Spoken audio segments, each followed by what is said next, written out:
Bismillahirrahmanirrahim. Dear students, first year, Assalamu alaikum. Welcome to my channel, yours as well. Watch to lead. Okay, Unit 2. Once more to the lake. Exercise 2.2. Comparing and contrasting ऐसे आपने comparison और contrast वाला ऐसे लिखना है, तो वो बच्चे किस तरह लिखना है। अब ये कंपेयरिंग और कंट्रास्टिंग ऐसे है कौन सा बेटे, इस वाले पेज पे ये देखो। सबसे पहले आपको आइडिया होना चाहिए कि किस तरह के टॉपिक पे इस तरह का ऐसे हम लिख सकते हैं। अगर आपको ऐसे आए school life versus college life, आपने सिमिलैरिटीज एंड डिफरेंसेस बोथ दोनों दोनों आपने पॉइंट ऑफ व्यू देने हैं। Then physical games and online games, इसमें भी आपने अपने दोनों पॉइंट्स बताने हैं कि फिजिकल गेम्स के एडवांटेजेस क्या है, डिसएडवांटेजेस क्या है, और ऑनलाइन गेम्स के दोनों नेगेटिव एंड पॉजिटिविटीज दोनों बतानी है। फिर बुक्स हैं वर्सेस मोबाइल फोन्स, कि आपको इनमें से कौन सा ऑप्शन बेटर है, किसको आप सपोर्ट करते हैं, आपने अपना पॉइंट ऑफ व्यू देना है। इसके अलावा बेटे आपको टॉपिक दिया जा सकता है चाइल्डहुड वर्सेस ओल्ड एज, कि आपको पता है चाइल्डहुड में और ओल्ड एज के अंदर कुछ सिमिलैरिटीज भी हैं। जैसे सेवन एजेस ऑफ मैन में विलियम शेक्सपियर ने बयान की है कि वो जब बंदा बूढ़ा हो जाता है तो बिल्कुल वो अपने बचपन पे वापस चला जाता है। इसलिए कुछ सिमिलैरिटीज हैं, उसके बावजूद डिफरेंसेस भी हैं। या फिर अगर आपको आए e books versus written books, e books आपको पता है ना, जो आप नेट पे पढ़ते हैं इलेक्ट्रॉनिक, और वर्सेस रिटन बुक, ये भी ऐसे आपको आ सकता है। या फिर अगर आपको आए ऐसे virtual education versus physical education, online पढ़ना और या फिर क्लासरूम में बैठ के पढ़ना, ये सारे ऐसे कौन से होंगे, कंपेयरिंग एंड कंट्रास्टिंग ऐसे। अब आप ये देखें कि हमने इसको अगर इस तरह का ऐसे आता है तो हमने कैसे अटेम्प्ट करना है। ओके इसके लिए बेटे ये आपकी राइटिंग स्किल्स को इम्प्रूव करने के लिए होता है। इंट्रोडक्शन में आपने सबसे पहले draw attention, draw attention means whose attention, the attention of your reader, grab the attention of your reader by topic sentence. जब आप पहला ही सेंटेंस पैराग्राफ का लिखते हैं जहां से आपका ऐसे शुरू होता है, that is called thesis statement as well. तो इसको इतना कैची, इतना अट्रैक्टिव होना चाहिए कि कोई आपकी पहली लाइन पढ़े टॉपिक से सेंटेंस तो वो पूरा पढ़ने पे मजबूर हो जाए, ठीक है। फिर explain what you are going to compare, इसके बाद आपने वो चीज़ें बतानी है, वो टॉपिक अपना बताना है जिसको आप कंपैरिजन करने जा रहे हैं। अभी नेक्स्ट पेज पे जो ऐसे है उसको हम एनालाइज करेंगे और हम देखेंगे कि किस तरह ये वाले पॉइंट उसके ऊपर हम इम्पोज करते हैं, ठीक है। क्या करना है, सबसे पहले draw attention of the reader, then explain what you are going to compare, आपने किस चीज़ को कंपेयर करना है, अपना टॉपिक इंट्रोड्यूस करवाइए, एक्सप्लेनेशन ऑफ द टेक्स्ट, उसके बाद अपना टॉपिक इंट्रोडक्शन देने के बाद आपने उसी को एक्सप्लेन करना है, थोड़ी डिटेल बतानी है उस चीज़ की। फिर आप बॉडी पे आ जाएंगे। बॉडी के अंदर आप क्या करेंगे, सबसे पहला सेंटेंस पैराग्राफ का topic sentence, then point to point comparison, explain one point of comparison before moving on to the next. एक पॉइंट को जिसको आपने बयान किया है उसको पूरी तरह एक्सप्लेन करना है, उसकी पूरी डिटेल बताने के बाद फिर आपने नेक्स्ट पॉइंट पे जाना है, ठीक है। Then there should be a separate paragraph for each point. अगर आप 2 3 4 पॉइंट आप डिस्कस करना चाहते हैं, बताना चाहते हैं, तो आपने हर पॉइंट के लिए एक पैराग्राफ स्पेसिफिक करना है। अगर आपने अगला पॉइंट डिस्कस करना है, अगली बात डिस्कस करनी है, तो वो नेक्स्ट पैराग्राफ में करेंगे, ठीक है। और बेटे एक बात और, जब आपने अगर फर्ज करो आप अपना अपना जो वो है आपका राइटिंग है, जो ऐसे आप लिख रहे हैं, अगर आप उसको पास्ट टेंस से शुरू कर रहे हैं ना, तो इस सिंगल एक पैराग्राफ के अंदर पास्ट ही को फॉलो करेंगे। उस पैराग्राफ में आपने अपना टेंस चेंज नहीं करना। अगर आप टेंस चेंज करना चाहते हैं, प्रेजेंट में लिखना चाहते हैं, तो नेक्स्ट पैराग्राफ में आप अपना टेंस चेंज कर सकते हैं, लेकिन उस सेम पैराग्राफ में नहीं। वन टॉपिक वन टेंस, ठीक है। नेक्स्ट पैराग्राफ में next topic, next other tense you can use, you have the liberty, but in the next paragraph not the previous one उसमें जो follow किया उसी को करना है till the end. Each paragraph should have a set of topics, her paragraph के अंदर set of topics होने चाहिए रिलेटेड, इससे से यूनिफॉर्मिटी आएगी आपके ऐसे के अंदर। अच्छा, उसके बाद add transition words, for example firstly, secondly, finally, also, etcetera, इस तरह के वर्ड्स जो होते हैं ना, ये बेटे ट्रांजिशन वर्ड्स कहलाते हैं, ये आपने ज़रूर यूज़ करने हैं। उसके बाद ऐड सिमिलीज एंड मेटाफर्स, हमने इस चैप्टर में बहुत डिटेल से सिमिली और मेटाफर को डिस्कस कर लिया। आपने ये अपने ऐसे में यूज़ करने हैं अपनी राइटिंग को अट्रैक्टिव बनाने के लिए और इंटरेस्टिंग बनाने के लिए राइटर्स यूज़ करते हैं। फिर कंक्लूजन में क्या करेंगे आप, रिपीट द स्टेटमेंट। आपने बेटे जो स्टेटमेंट आपने यहाँ दिया था टॉपिक सेंटेंस में अपने इंट्रोडक्शन के अंदर, यहाँ पर आपने अपना टॉपिक सेंटेंस दिया, वही आपने रीस्टेट करना है दोबारा यहाँ अपने कंक्लूजन में। Repeat the statement, vocabulary change कर लें, सेम वोकैबुलरी नहीं होनी चाहिए। New information, add relevant thoughts, feelings और एक्शन। आपने यहाँ अपनी अपनी पर्सनल थॉट आप शेयर कर सकते हैं, अपनी फीलिंग्स जो आप एसोसिएटेड हैं उसके साथ, आपके टॉपिक के साथ जो रिलेटेड है, या फिर कोई एक्शन। लेकिन एक बात और बेटे, आपके इंट्रोडक्शन को और आपके कंक्लूजन को कॉन्ट्राडिक्टरी नहीं होना चाहिए। कॉन्ट्राडिक्टरी कैसे, कि जैसे ऊपर आपने कह दिया कि ई बुक्स आपके नज़दीक ज़्यादा यूज़फुल है, नीचे आपने कहा कंक्लूजन में कि मेरा ख्याल है कि जो रिटन बुक्स होती हैं वो ज़्यादा यूज़फुल हैं, तो आपका जो स्टेटमेंट है वो कॉन्ट्राडिक्टरी हो गया, तो आपका ऐसे वैलिड नहीं है। आपने सेम पॉइंट ऑफ व्यू जो ऊपर कहा है उसी को, इसलिए रिपीट द स्टेटमेंट लिखा हुआ है, आपने उसी को दोबारा आपने फॉलो करना है, ठीक है। उसके बाद बेटे यहाँ पर उन्होंने आपको कुछ कंजंक्टिव एडवर्ब्स दिए हुए, ये आपने यूज़ करने हैं। अगर कहीं पे सिमिलैरिटी आप बयान कर रहे हैं कि उसमें ये भी चीज़ एक सिमिलर है, ये भी मिलती जुलती चीज़ है, उसके लिए ये one similarity, another similarity, both, like was, similarly, in the similar fashion, in the similar way, ठीक है। उसके बाद अगर कंट्रास्ट है, आप उसके बिल्कुल ऑपोजिट बता रहे हैं, डिफरेंसेस आप डिस्क्राइब कर रहे हैं, उसमें one difference is that, another difference is this one, conversely, ठीक है। ये फिर इन कंट्रास्ट, अनलाइक दिस और अनलाइक दैट, आगे आप अपना वो बनाएंगे। वाइल भी यूज करते हैं कंट्रास्ट के लिए, और फिर या वेयर एज, ठीक है। ये क्या है, ये वो वर्ड्स हैं जो आपने अपने ऐसे में कंपैरिजन और कंट्रास्ट वाले ऐसे में यूज करने हैं, जिसमें हम pros and cons of something करते हैं, या फिर यूजेस एंड मिस यूजेस करते हैं, या फिर एडवांटेजेस एंड डिसएडवांटेजेस करते हैं किसी भी चीज़ के, या कोई आइडिया या कोई ऑब्जेक्ट। ओके, नेक्स्ट पेज पे आ जाओ बच्चे। यहाँ पे उन्होंने आपको look at the compare contrast ऐसे given below and pay attention to its elements. आपको उन्होंने आपको समझाने के लिए सब कुछ वो करके दिखाया जो पीछे अभी हमने पढ़ा है, जो इंस्ट्रक्शंस पढ़ी हैं वो यहाँ सारी फॉलो की हुई हैं। ओके, इंट्रोडक्शन में क्या बताया, basketball and football are sports with many similarities and differences. देखो बेटे, की सेंटेंस में ही उसने आपको बता दिया कि उसका टॉपिक क्या है, फुटबॉल। फिर उसके बारे में और क्या कहा है, there are many similarities and differences, दोनों आपको बता दिए कि कुछ सिमिलैरिटीज भी होंगी, लेकिन उसके बावजूद फिर कुछ उसमें तजादात भी, फ़र्क भी हैं। Here are some of the similarities and differences between basketball and football, ये नीचे आपको उसने बता दिए। ये आप उसने क्या टॉपिक हेडिंग दी उसको यहाँ पर बच्चे, ये डेवलपिंग अ ग्राउंड, कि आपने अपने ऐसे के लिए बेस किस तरह बनानी है, ग्राउंड किस तरह आपने बनाना है, ठीक है। फिर बॉडी में क्या करना है, basketball and football are played with a round ball, ये बॉडी का टॉपिक सेंटेंस है। दोनों ही राउंड बॉल के साथ खेले जाते हैं। बोथ ऑफर मैनी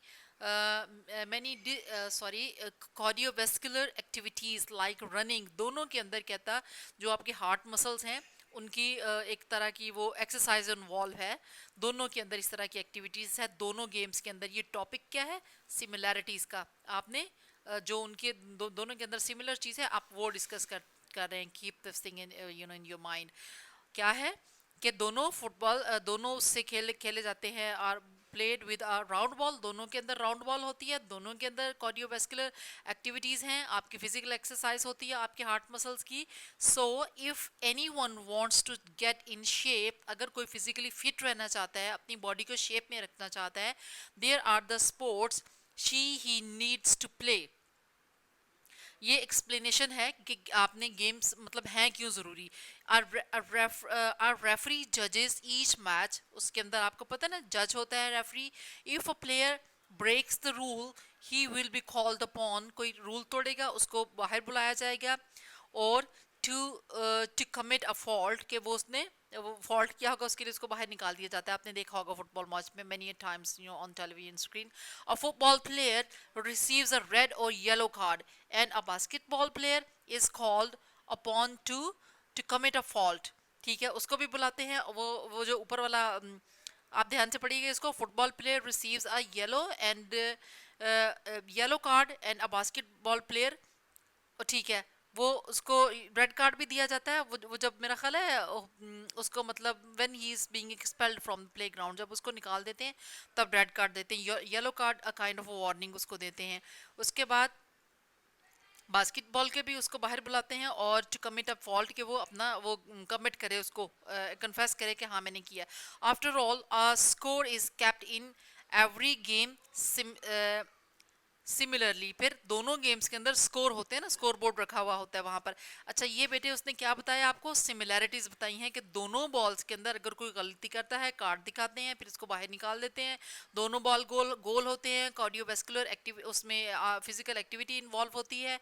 और उसके अलावा फिर दोनों के अंदर एक रेफरी होता है। और ये सारी सिमिलैरिटीज थी जो उसने बास्केटबॉल में और फुटबॉल में ड्रॉ की। उसके बाद बेटे आगे चलते हैं। आगे क्या है ये देखो, यहाँ पर उसने मार्क किया है डिफरेंसेस। अब आपने इन दोनों के डिफरेंसेस नोट करने हैं कि डिफरेंसेस क्या क्या है। ये कनेक्टर्स कहलाते हैं बेटे। ये देखो लिखा हुआ, कनेक्टर्स क्या होते हैं, जो सेंटेंसेस को या वर्ड्स को आपस में ज्वाइन करने के लिए इस्तेमाल करते हैं। Although basketball and football are similar, दोनों सेम है बेशक। Are there yet any differences, क्या इसमें कुछ फर्क भी है। ये बेटे वो है, they are called kind of question, इनको कहते हैं, I just forgot, not coming into my mind, just leave it, जब मुझे याद आएगा मैं आपको बता दूंगी। An athlete dribble the ball in the both sports. Dribble means वो जो उसको ऊपर नीचे फेंकते हैं ना बॉल को, ड्रिप ड्रॉप करते हैं, उसके लिए यूज किया है कि दोनों गेम्स के अंदर वो an athlete dribble the ball in both sports. दोनों में basketball player uses his hands. ये डिफरेंस है कि बास्केटबॉल का प्लेयर अपने हाथों का इस्तेमाल करता है, फुटबॉलर यूजेस हिज फीट, जबकि फुटबॉलर फुटबॉल पाँव से खेला जाता है। Usually football is played outdoor on a large field and indoor. Usually football कहाँ खेला जाता है, आउटडोर में, बाहर ग्राउंड में, लार्ज फील्ड के अंदर, और एंड इंडोर में। But basketball on a wooden field. और दूसरा क्या डिफरेंस बताया कि बास्केटबॉल वुडन फील्ड में खेला जाता है, जैसे लैमिनेटेड फ्लोरिंग होती है ना लकड़ी की, उस तरह उसका ग्राउंड होता है। Basketball is played with 5 players and football has 11, उसमें 5 प्लेयर्स होते हैं, फुटबॉल में 11 होते हैं। ये क्या डिस्कस कर रहा है वो, differences. After all basketball has 4 quarters and football has 2 halfs. Football के अंदर, बास्केटबॉल के अंदर 5 क्वार्टर्स होते हैं और फुटबॉल के अंदर 2 हाफ्स होते हैं। One first half, then second half, 2 halfs. Okay, जब जब हम प्लूरल बोलते हैं then halfs, right. Okay, then conclusion, to sum up, ठीक है, टू कंक्लूड, और कंक्लूसिवली, कंक्लूडिंगली, जो मर्जी आप यूज कर लें। Both sports are fun and exciting to play. दोनों को खेलना एक फन है और बड़ी एक्साइटमेंट के साथ हम इसको खेलते हैं। Each sports offer activity and competitiveness. दोनों के अंदर आपको एक एक्टिविटी है और एक मुकाबले का वो है, एक एक you know the sense of competition is involve. आप एक दूसरे से कंपटीशन लेते हैं। They are also one of a kind, both games are like heart of outdoor games. दोनों ही गेम्स जो है मतलब हार्ट आउटडोर गेम्स के लिए दोनों ही बहुत पसंद किए जाते हैं, हार्ट ऑफ द गेम्स हैं, ठीक है, आउटसाइड गेम्स का।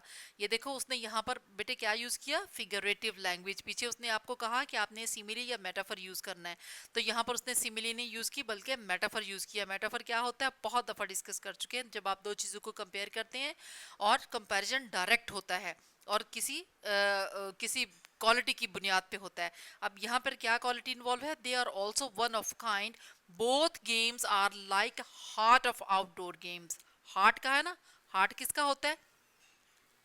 लिविंग थिंग का। उसने किसको कंपेयर किया इसके साथ?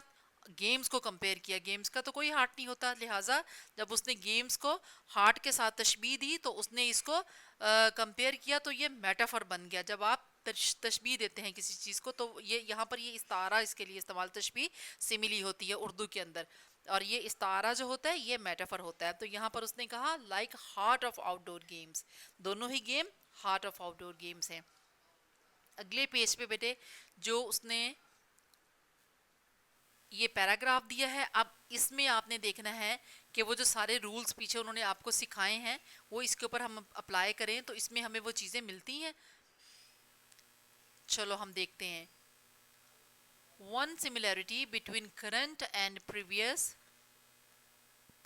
Methods of communication relate to the form of communication. देखो, one similarity between current and previous, ये देखो ये आपका टॉपिक स्टेटमेंट है। उसने पहले ही आपको बता दिया कि प्रीवियस और करंट मेथड्स, यानी पास्ट की बात भी होगी और प्रेजेंट भी होगी। और टॉपिक क्या है?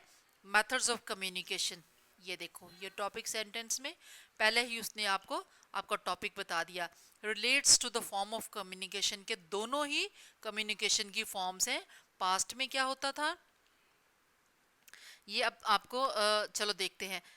In the past, written forms such as letters were frequently used besides oral forms such as telephone calls. माजी में ख़तों का इस्तेमाल होता था, लोग लेटर शेयर करते थे, एक दूसरे के साथ लिखते थे, लेकिन उसके साथ टेलीफोन भी होता था। Similarly, people nowadays use both of these forms. अभी देखो बेटे ये क्या क्या किया है उसने आपको यहाँ पर, क्या कंपैरिजन है ना पास्ट का और प्रेजेंट का। फिर उसने आपको टॉपिक भी इंट्रोड्यूस करवा दिया। ओके इसके बाद और सिमिलैरिटीज डिस्कस करनी। However these are clearly many different sorry there are clearly many differences in the way the people communicate over long distances.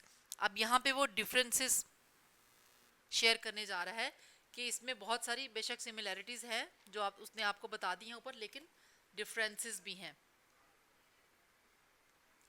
Topic sentence देखा आपने क्या कहा उसने? There are clearly many differences in the way the people communicate over long distances. ये आपका की statement है, की वो जो है टॉपिक स्टेटमेंट, ठीक है। Then the most notable of which is speed. अब ये स्पीड जो है ये स्पेसिफिक है। ऊपर उसने आपको यहाँ पे टॉपिक इंट्रोडक्शन दिया, उसके बाद उसने ये आपको एक स्पेसिफिक इंफॉर्मेशन दी। अब इसको वो यहाँ एक्सप्लेन करेगा। This is most evident in relation to written forms of communication. In the past, letters would take days to arrive at their destination. Past में लंबा टाइम लगता था, अब ways of communication fast हो गए हैं, और speed एक ऐसा वो है एलिमेंट है जिसने इसको कम्युनिकेशन को तेज कर दिया है।